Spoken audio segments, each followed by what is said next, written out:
Salut à toi, bienvenue dans cette vidéo. Aujourd'hui, je te parle de React Memo. On m'a énormément demandé en commentaire de parler de Use Memo et de Use Callback, mais je me suis dit que ce serait plus pertinent de parler de React Memo et de la mémoisation d'abord. Donc dans cette vidéo, je vais t'expliquer ce que c'est React Memo, pourquoi on l'utilise, quelles sont les problématiques que React Memo permet de résoudre et surtout pourquoi il ne faut pas utiliser React Memo. Et oui, tu as bien entendu, il ne faut pas utiliser React Memo, je t'explique ça à la fin de la vidéo. Si tu me connais pas encore, moi c'est Brian, tu es sur Atomic React, la chaîne qui te dévoile les moindres secrets de React et de son écosystème. Avant de continuer, je t'invite à t'abonner puisque des vidéos comme celle-ci, j'en sors régulièrement. En ce moment, je fais toute une série pour t'aider à comprendre React, donc abonne-toi pour être tenu informé de la sortie des autres vidéos. Donc React Memo, c'est l'un des moyens que React te met à disposition pour optimiser les performances de tes applications React. Tu vois que ici, on a une simple application To-Do List avec quelques tâches par défaut. Et tu vois que certaines tâches sont cochées, sont complétées. Et on a un petit formulaire ici. Hop, je vais mettre Hello World par exemple. Je clique sur Ajouter. On a un petit message Task Created. Et donc cette tâche vient d'être ajoutée en dessous des autres tâches. Tu remarques ici qu'on a un console.log de render app. Puisque pour comprendre React Memo, il faut comprendre le système de rendu et de re-rendu des composants. Donc ça, j'en ai parlé largement dans la vidéo sur UseState et aussi dans la vidéo sur UseEffect avec le cycle de vie des composants.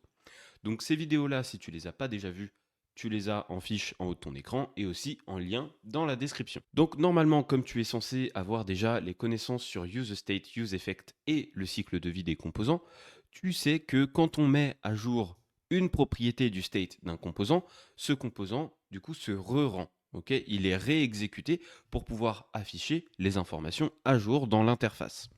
Et donc ici, tu vois qu'on a notre petit formulaire avec une input text qui est relié à une propriété du state, et donc à chaque changement de caractère, on met à jour cette propriété du state. Donc là, on a affaire à ce qu'on appelle un composant contrôlé. Et au moment où on clique sur le bouton Add, on déclenche la fonction handleCreateNewTask, qui est juste ici, qui va permettre d'ajouter une nouvelle tâche en créant ici un nouvel ID, tu vois. Donc ça ajoute une nouvelle tâche et ça affiche le message Task Created. Donc tu vois qu'on a plusieurs mises à jour de state. Donc à chaque fois qu'on a une mise à jour de state, le composant va se re-rendre. Donc le render app que tu vois juste ici, c'est le rendu initial de app. C'est le premier chargement. Si je tape un caractère, on a une mise à jour du state qui s'effectue, donc on a de nouveau un render app. Et à chaque fois que je fais une mise à jour du state, eh bien du coup, à chaque fois, app va se re-rendre. Mais du coup, le problème ici, c'est que task, c'est un composant enfant de app. Et donc pour chaque tâche, on affiche le composant task en passant une clé qui vaut l'ID de la tâche et en lui passant l'ensemble des propriétés de task. Donc ça, cette syntaxe-là, si tu la connais pas, encore une fois, j'ai fait une vidéo sur les props où je te détaille vraiment l'ensemble des fonctionnalités des props et où je t'explique cette syntaxe-là. Donc encore une fois, le lien est en description et tu as la petite fiche en haut de ton écran. Donc là, on passe l'ensemble des propriétés des tâches et tu vois que dans ce composant-là, je ne récupère que name et completed. Et il y a une autre propriété qu'on peut récupérer, si on veut, c'est l'ID de la tâche. Mais là, on n'en a pas besoin. Ici, tu vois que j'ai déjà préparé un console.log de render task. Donc, je vais masquer ici, je vais commenter render app et je vais juste laisser render task et tu vas voir ce qui va se passer. Je rafraîchis. On a render task 5 fois puisque on a 5 tâches initialement dans le rendu initial. Par contre, si j'ajoute ici un A par exemple, tu vois que on a de nouveau 5 render tasks. Les 5 tâches qui sont là se sont re-rendues. Pourquoi elles se sont re-rendues? Tout simplement parce que on a ajouté un caractère dans l'input. Cet ajout de caractère, il a mis à jour le state, la propriété new task value. Et comme je te l'ai déjà dit, à chaque fois qu'on met à jour une propriété du state, le composant se re-rend. Donc la app s'est re-rendue et il a re-rendu avec lui l'ensemble de ses composants enfants, dont le composant task. Et comme task, il est présent 5 fois, bah du coup, on a 5 fois le composant task qui se re-rend. Et donc ça va s'exécuter à chaque fois qu'on va taper des caractères à cet endroit-là.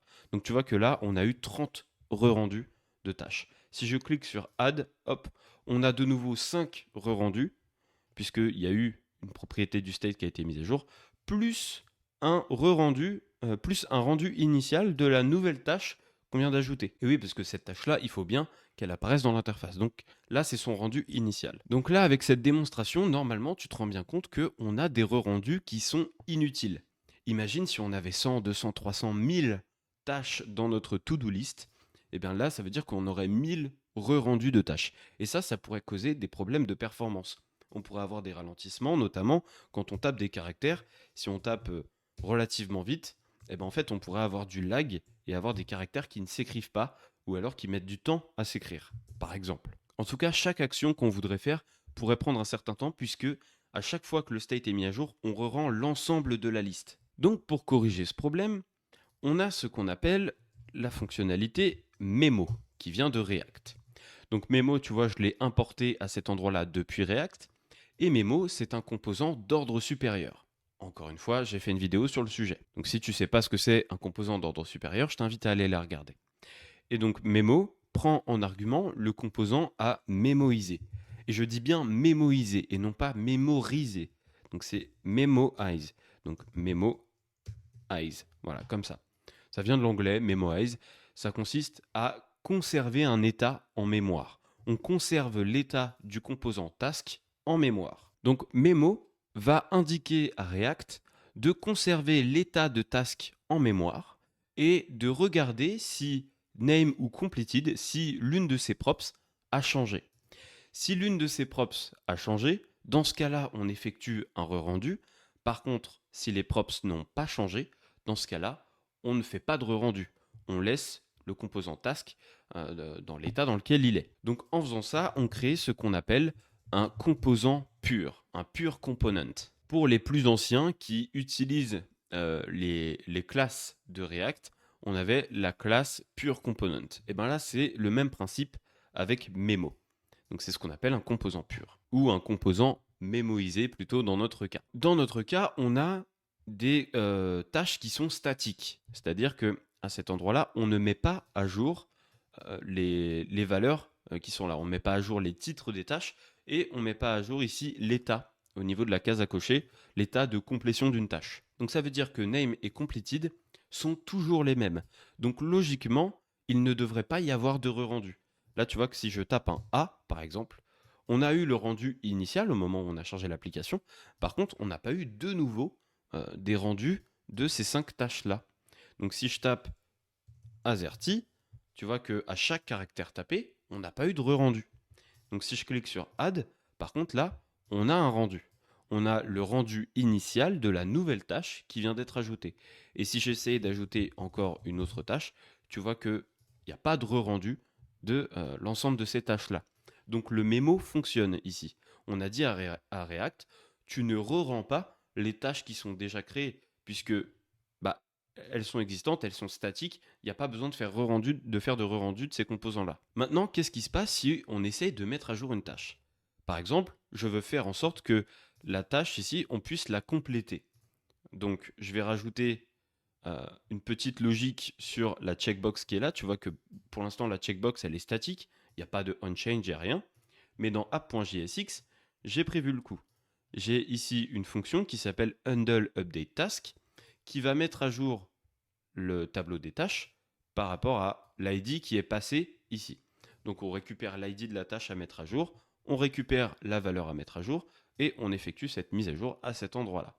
Et ensuite, on affiche un petit message task updated, la tâche a bien été mise à jour. Donc handle update task, ce que je vais faire, c'est que je vais le passer dans les props de mon composant task. Donc à cet endroit-là, je vais rajouter une propriété onUpdate qui va déclencher handle update task. Et donc ce onUpdate, il faut que je le récupère à cet endroit-là. Hop, onUpdate. Et ici, ce que je vais faire, c'est que je vais mettre en value, alors plutôt en checked. Hop, l'état checked de la checkbox, c'est completed, c'est le booléen completed. Et au changement de valeur, ce qu'on va faire, c'est que on va récupérer ici l'événement et on va déclencher onUpdate. En prenant soin de lui passer ici un objet, en lui indiquant les propriétés qu'on souhaite mettre à jour. Donc là, c'est la propriété completed qui m'intéresse et je vais lui passer event.target.checked. Je lui passe l'état de, je ne sais pas trop comment le dire, l'état de cochage, ça se dit pas, l'état de, euh, l'état de la checkbox tout simplement. Est-ce qu'elle est cochée ou pas cochée? Donc là, on a une nouvelle props qui rentre en compte dans la mémoisation. Ok, donc on va tester ça. Hop, on rafraîchit, histoire de réinitialiser l'application. On a bien nos rendus initial. Et donc là, si je clique sur Buy Groceries ici, si je coche cette case-là, hop, tu vois que ici, on a l'ensemble des tâches qui est re-rendu. Par contre, ici, ma case à cocher, elle ne fonctionne pas. Et ça, c'est dû au fait que j'ai oublié de passer ici l'ID de la tâche à mettre à jour en premier argument. Donc là, j'ai besoin de récupérer la props ID. Voilà. Donc je rafraîchis, je recommence, je clique sur Buy Groceries et là, tu vois que la case est bien cochée. Sauf que on se retrouve avec un nouveau problème. On a re-rendu l'ensemble des tâches. Alors que pourtant, le composant est mémoisé puisqu'on a ajouté mémo dessus. En fait, il faut bien comprendre que mémo ne fait qu'une comparaison de surface. Il va comparer des valeurs primitives comme des chaînes de caractères, des booléens, des nombres. Ça, c'est facile à comparer. Est-ce qu'une chaîne de caractères est égale à une autre? C'est simple. Est-ce qu'un nombre, est-ce que 1 est égal à 2? Oui, non.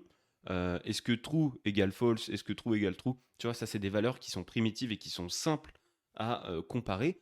Par contre, quand on a des objets complexes, là, ça commence à, on commence à connaître les limites de Memo. Donc, Memo est capable de comparer des objets, mais il est capable de comparer des objets simples. Si tu as plein d'imbrications dans ton objet et que tu as plein de complexité à l'intérieur, pareil dans les tableaux, et bien là, Memo va connaître des limites. Et c'est pareil avec les fonctions. React Memo n'est pas capable de comparer des fonctions. Donc on a onUpdate ici qui vaut la fonction handle update task et donc il n'est pas capable de comparer un état précédent avec un état suivant sur les fonctions. Donc pour que ce soit plus clair pour toi, je vais te faire la démo en t'expliquant comment on peut résoudre ce problème-là. Donc Memo peut prendre en second argument ici, hop, une fonction. Cette fonction-là, elle va nous permettre de réaliser nous-mêmes une comparaison et d'affiner les règles de comparaison pour pouvoir lui dire, bah, c'est cette propriété-là que tu dois regarder et pas une autre. Donc, Memo se base sur l'état des props pour faire cette comparaison. Donc, on a l'état des props avant la mise à jour et l'état des props après la mise à jour, qu'on appelle couramment prev props, l'état précédent des props, et next props, l'état suivant des props. Et donc, si l'état actuel des props est égal à l'état entrant, hop, next props, alors dans ce cas-là, on retourne vrai. On dit à React, tu mémoises le composant, tu le gardes en mémoire, tu n'effectues pas de re-rendu. Par contre, sinon, on retournera false. On dira à React, tu ne mémoises pas le composant, on a besoin de faire un re-rendu. Donc faisons un console.log de prevprops et de nextprops pour analyser tout ça. Hop, console.log. Je vais rajouter ici des petites chaînes de caractères pour qu'on y voit plus clair. Et donc, je vais réactualiser tout ça et tu vas voir que si je clique ici sur Buy Groceries, on a ce qui nous intéresse là, en l'occurrence, c'est la première tâche. Tu vois que prevprops, c'est l'état des propriétés avant qu'on ait effectué une mise à jour. C'est l'état précédent. Donc, on a bien ID 1, c'est la première tâche. Name Buy Groceries. Ensuite, on a completed false. C'était l'état avant qu'on coche la case. Donc, l'état de complétion est bien à false. Et ensuite, on a onUpdate. Et onUpdate, il a bien pour valeur une fonction. Si tu regardes l'état suivant, après la mise à jour, on a completed qui est égal à true. Et ensuite, le reste des propriétés ne change pas. Sauf que comme je te l'ai dit, onUpdate ici, il n'est pas capable de faire la comparaison entre le onUpdate d'avant et le onUpdate d'après. Il ne fait pas de comparaison de fonction. Donc, du coup, on va lui dire, tu compares l'état de complétion. Voilà. Et comme ça permet d'exclure les autres propriétés. On lui dit, tu ne tiens compte que des changements sur completed. Les changements sur name, onUpdate et ID, tu t'en fous. Tu ignores les changements sur ces propriétés-là. Quoi qu'il arrive, si name, onUpdate et ID changent, tu gardes ton état actuel. Tu restes mémoisé. Et comme ça, tu ne te re-rends pas. Donc ça veut dire que si name change, il n'affichera pas le nom à jour, hein. Il gardera son état puisqu'il est mémoisé. Donc, hop, je vais supprimer ces console.log là et on va voir si ça fonctionne. On va voir si on a des re-rendus. Hop, je vais tout rafraîchir. On va voir si on a d'autres re-rendus. Donc là, je clique sur Buy Groceries, hop, et tu vois qu'on a eu un seul re-rendu. C'est le re-rendu de la tâche qui vient d'être mise à jour. Si je décoche Do Laundry, hop, pareil. Et si j'essaye d'ajouter une nouvelle tâche, hop, AZERTY, tu vois qu'à chaque fois que je tape un caractère, il n'y a pas de re-rendu. Donc c'est bien mémoisé. Je clique sur Add, hop, on a eu le rendu initial de cette tâche-là. Donc là, il n'y a que la tâche qui est mise à jour qui se re-rend. Parce que ici, dans le callback de mémo, on a cette condition. On lui dit si completed a été mise à jour, dans ce cas-là, tu retournes false. Si completed n'a pas été mise à jour, tu retournes true, ça veut dire que tu mémoises le composant. Alors attention, accroche-toi parce que là, je vais rentrer dans quelque chose d'un tout petit peu plus technique. Et pour te faire cette démo, ce que je vais faire, c'est que je vais retirer l'état initial des tâches et je vais mettre un tableau vide. Comme ça, on n'aura aucune tâche. Voilà, il n'y a aucune tâche dans le tableau. Et ce que je vais faire, c'est que je vais rajouter la fonction de suppression qui est juste là. Donc pour ça, je rajoute à mon composant task onDelete, hop, handle delete task. Ça vaut handle delete task, hein, c'est la fonction qui est juste là. Et donc handle delete task, je l'utilise à cet endroit-là dans le composant task avec un bouton. On a un button de type button qui, au clic, va déclencher la fonction onDelete qui vient des props en lui passant l'ID de l'élément à supprimer. Donc tu vas voir que si j'ajoute ici un élément et que je clique sur delete, ça fonctionne. L'élément a bien été supprimé. Rappelle-toi que onDelete, tout comme onUpdate, c'est une fonction. Il a pour valeur une fonction. Donc du coup, ça c'est quelque chose qui ne peut être pris en compte par mémo.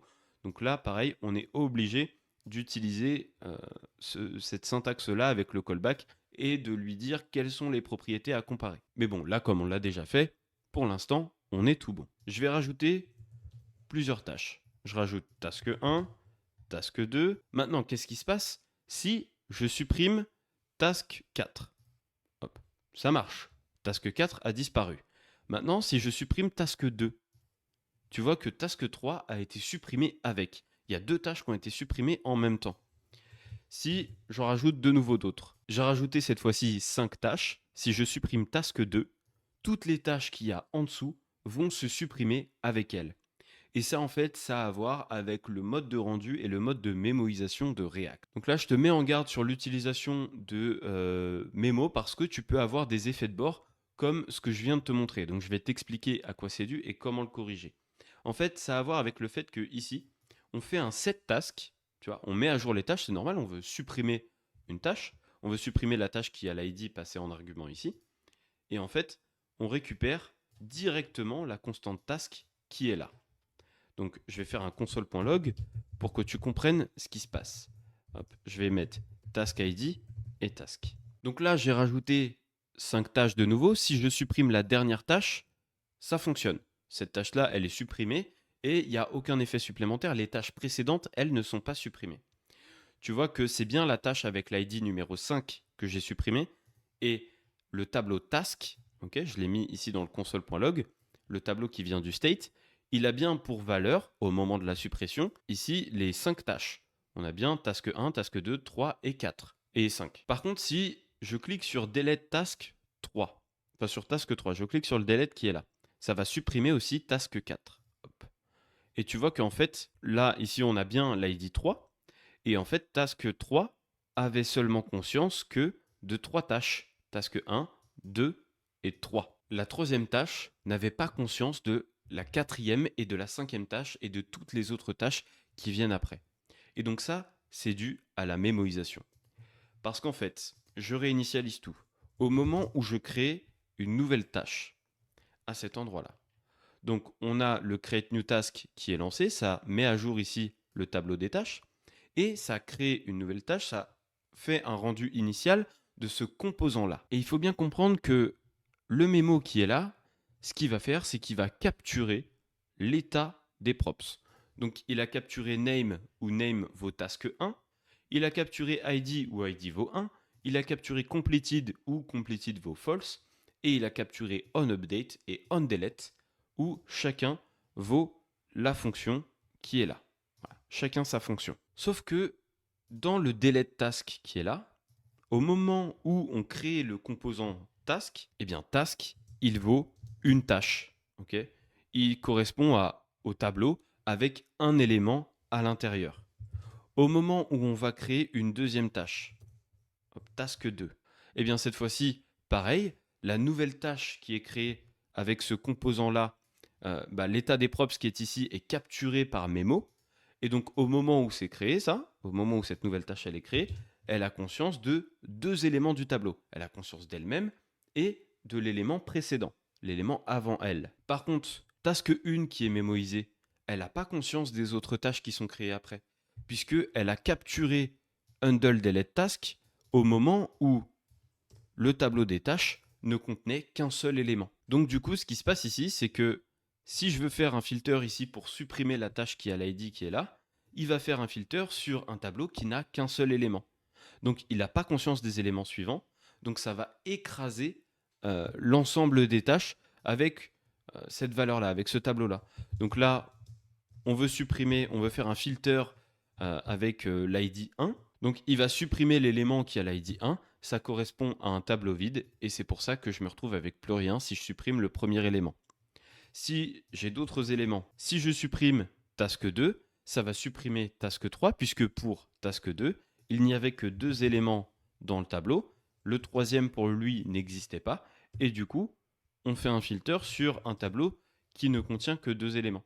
Donc il supprime 2 et il retourne un tableau qui ne contient qu'un seul élément qu'il place dans le state. Donc ça écrase tout. Voilà, j'espère que c'est assez clair comme explication. N'hésite pas à rembobiner hein, si tu as besoin, à revoir ce passage-là.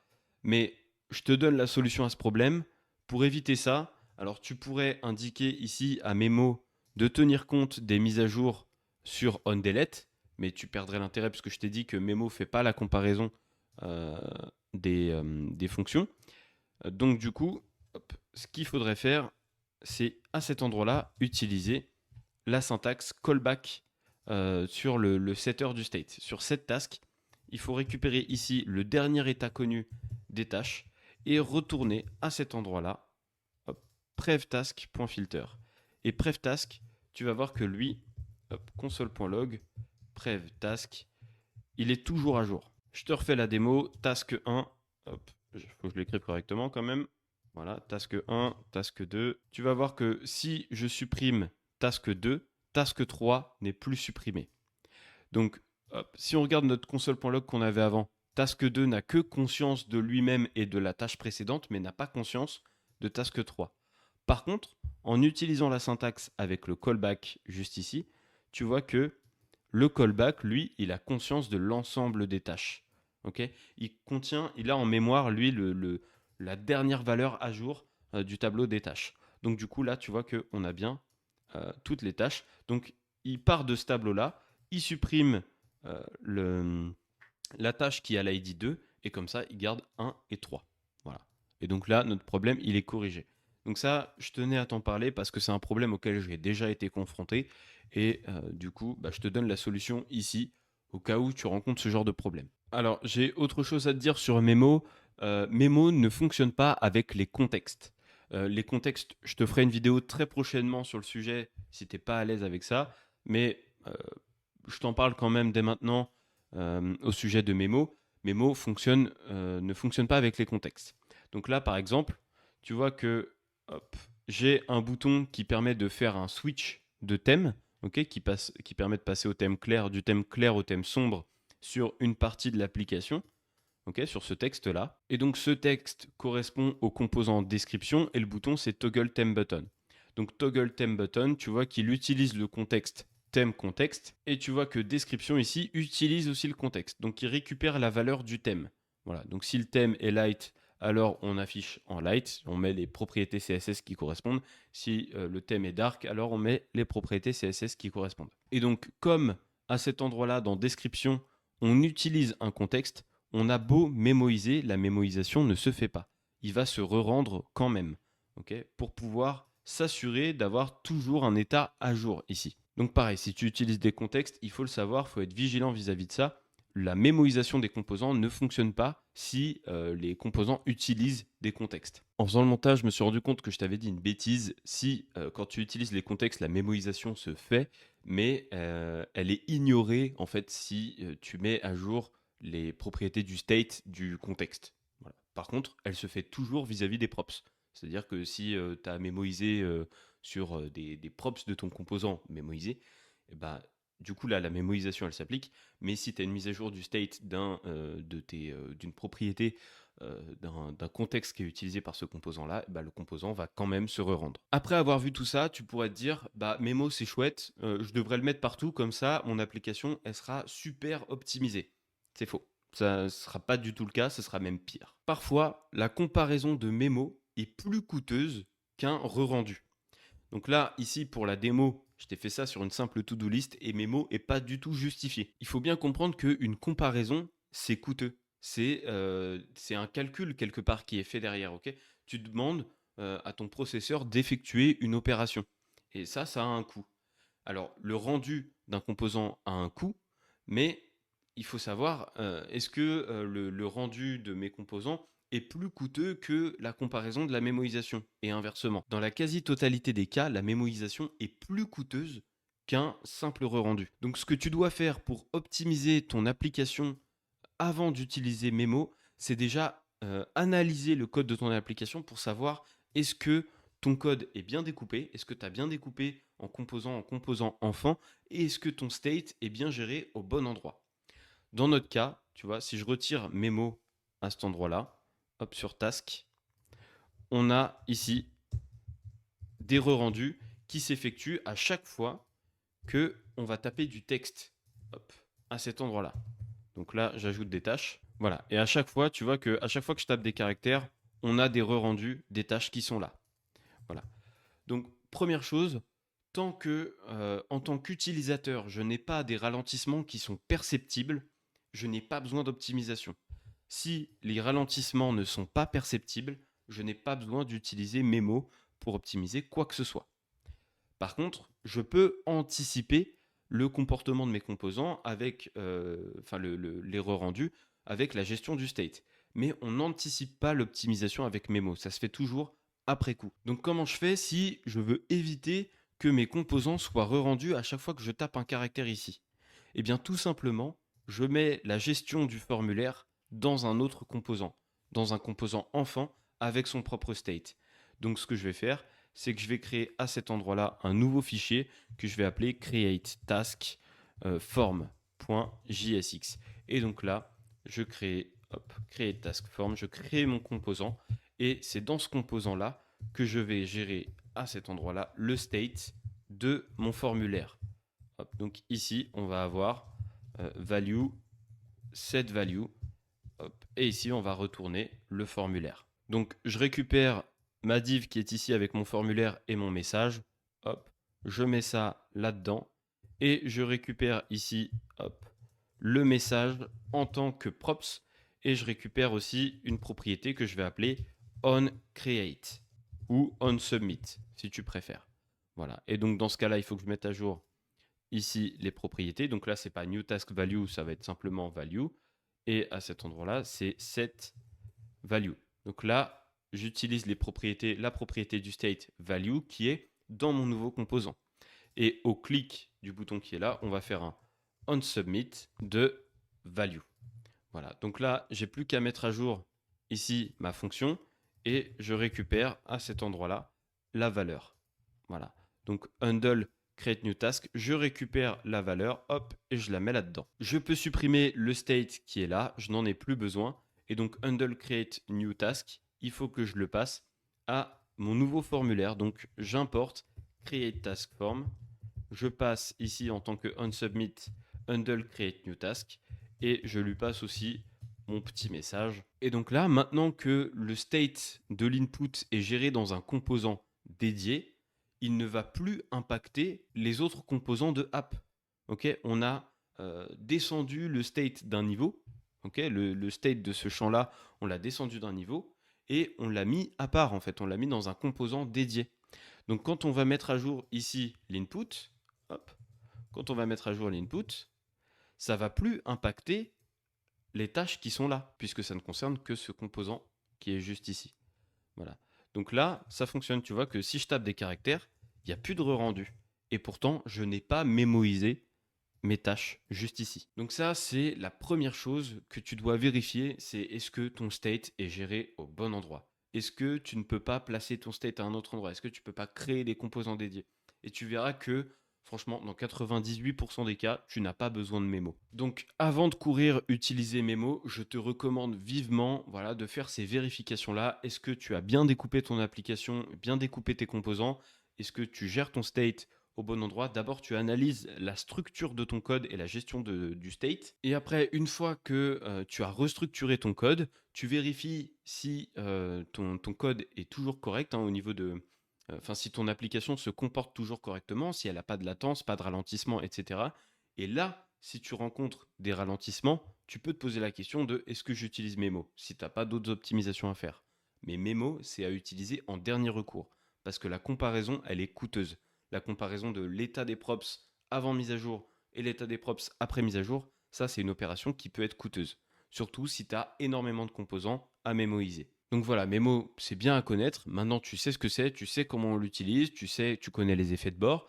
Donc tu peux l'utiliser maintenant de façon consciente. Mais voilà, tu sais surtout que Memo, ça doit s'utiliser que dans 1 à 2% des cas, tu vois, dans ton application. Voilà, c'est tout pour cette vidéo. J'espère qu'elle t'a plu. N'hésite pas à la liker si c'est le cas. Et puis, bah, si tu as envie que je traite un sujet en particulier de React ou d'une librairie React, enfin de quelque chose qui concerne l'écosystème React, eh bah, tu me mets ça en commentaire et je te préparerai une vidéo sur le sujet. Autrement, si c'est bon pour toi, c'est bon pour moi. Je te souhaite une très bonne fin de journée. Je te dis à la prochaine. Salut.